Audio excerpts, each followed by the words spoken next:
Salut, c'est Paul et aujourd'hui on se retrouve pour parler de l'anime Osama Ranking.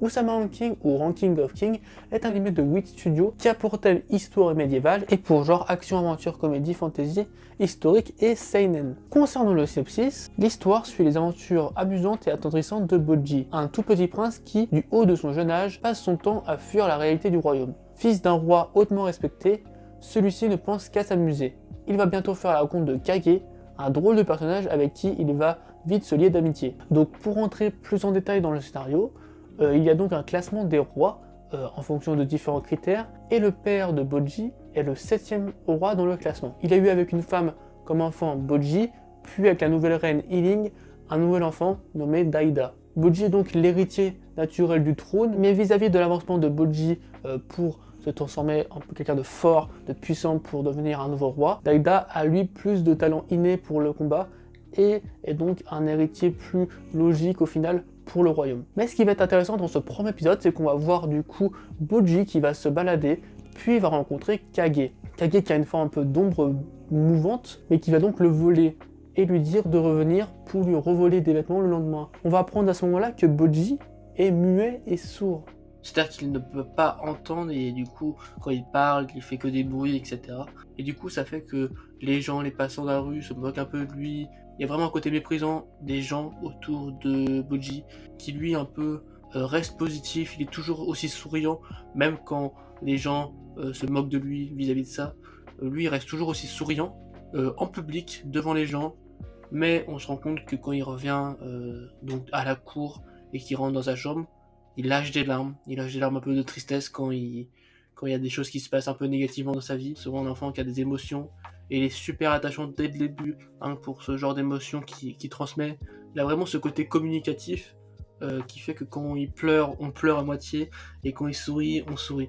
Et du coup, tout ce temps-là, Kage va un peu l'observer, et finalement un peu se rapprocher de lui. Au final, pendant toutes ces expériences qu'il a, Kage va un peu le suivre, et un peu comprendre un peu plus qui est Bojji, et au final un peu s'attacher à lui. Pendant ce temps-là, Bojji va également s'entraîner avec donc Domas pour essayer de devenir plus fort, car il a besoin d'être un peu plus fort pour pouvoir hériter du trône du roi boss, qui est lui quelqu'un de très imposant et de très fort, tout l'inverse du roi Bojji qui est pour le coup très petit et surtout très frêle dans ses coups. Mais Bojji continue quand même à essayer de s'améliorer, et il va donc finalement affronter son frère qui lui n'a pas non plus la force du roi boss, mais qui est plus puissant que Bojji, et qui va donc commencer à affronter Bojji afin de montrer sa valeur en étant plus fort que Bojji lors d'un affrontement qui va avoir lieu. Donc on va avoir un affrontement entre Daida et Bojji, un affrontement qui va être super bien animé. Je n'ai pas encore parlé de la qualité de l'épisode, mais l'épisode est incroyable en termes de direction artistique, en termes de musique, en termes de sound design, en termes de seiyuu, en termes de sakuga. Il y a tout ce qu'il faut dans cet épisode 1 pour nous attacher et pour donc poursuivre la suite de ces aventures de Bojji. Dans ce combat, on va se rendre compte que Bojji a lui aussi des compétences. Il a des compétences notamment d'esquive. Il arrive à esquiver les coups de Daida et donne un tout petit coup à Daida pour lui montrer qu'il a réussi à l'esquiver et à le toucher, alors que lui n'a pas réussi. Mais vraiment un coup tout simple qui vraiment est trop satisfaisant, et j'adore ce combat pour ça. Ça met en fait tout ce qui a été dit par les gens auparavant, tout ce qui a été dit, tous les gens qui le critiquaient, il a réussi à les remettre en place avec un tout petit coup de bâton, et c'est vraiment l'apothéose de cette fin d'épisode 1, qui est vraiment le début d'une grande aventure. Donc voilà pour cette fin d'épisode 1. Alors qu'est-ce que j'en ai à dire? C'est que cet épisode 1 m'a convaincu pour la suite. La direction artistique est sans rappeler les productions du studio Ghibli, donc vraiment c'est très très joli, et c'est une aventure assez attendrissante avec un personnage super attachant, et même des personnages attachants avec même Kage. Au niveau de l'opening et de l'ending, c'est aussi du très très bon, avec musicalement et visuellement des très bons opening et ending. Donc la saison 1 de Osama Ranking, c'est vraiment très bien terminé, avec ce deuxième cours qui a été aussi très palpitant, aussi réussi que le premier. Et en plus de ça, il y a eu un OAV de 10 épisodes qui est sorti lors de cette saison de printemps 2023. Ranking of King et plusieurs Chest of Courage, et vraiment, je vous conseille vivement d'aller la voir. C'est pas une suite directe de la saison 1, c'est donc un OAV, un animé original. Je pense que ça a été fait en collaboration avec le mangaka, car vraiment cette saison spin-off, on apprend beaucoup de choses sur tous les mystères de la saison 1 et on intrigue un peu sur la suite avec ce qui s'apparente au début de la saison 2 en fait.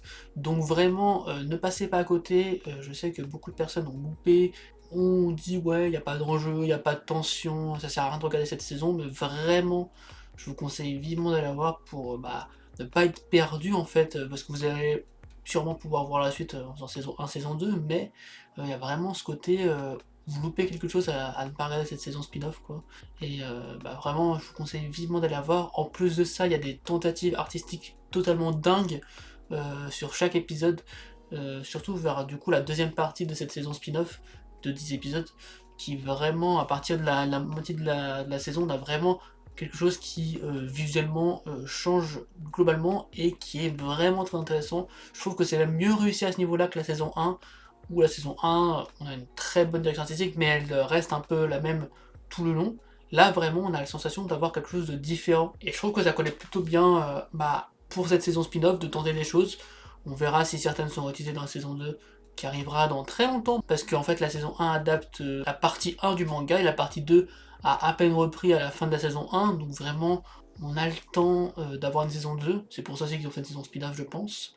Donc je pense que vraiment on en a pour quelques années d'attente, j'espère qu'il y aura peut-être un film ou des choses comme ça pour patienter, mais en tout cas si vous voulez voir plus de Summer Ranking, je vous invite vraiment à voir cette OAV spin-off Ranking of King Thriller Chest of Courage. Voilà, j'espère que cette vidéo vous a plu. Si c'est le cas, n'hésitez pas à liker, commenter, partager. Je vous invite également à me suivre sur les différents réseaux sociaux. Le lien est dans la description. Sur ce, je vous souhaite une bonne journée, une bonne soirée. C'était Paul. Salut!